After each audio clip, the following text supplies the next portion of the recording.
Mapagpalang araw po sa ating lahat mga kakalingap. Kung bago ka pa lamang sa aking channel baka pwede paki-subscribe, like, share.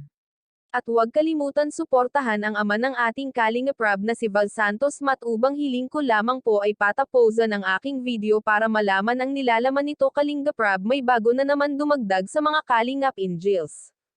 At nagkita-kita na itong 6 nga unit di pa pinapakita ang Mika sa medya dahil surprise niya daw umano ito sa mga manunood.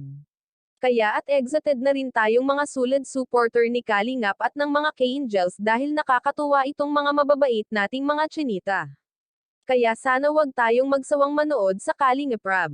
Para updated tayo lagi sa mga susunod na mangyayari sa ating mga nangangailangan kay Kalingap Rob tulad ng mga walang-wala ngayon dahil yun ang pinupunteriya ni Kailan Gap ngayon ang walang-wala. Edrica, kamusta na kaya ngayon dahil matagal nang hindi nagpapakita si Erica? Maraming mga katanungan ang naghihintay na dapat ay mabigyan ng linaw, ngunit nasaan si Erica at bakit natitiis niyang di magpakita at nanatiling manahimik sa kabila ng mga kontrobersyal? Kaya tutok lamang po tayo sa aking video para alam natin ang mga update ni Kuya Rob. Maraming salamat sa panonood.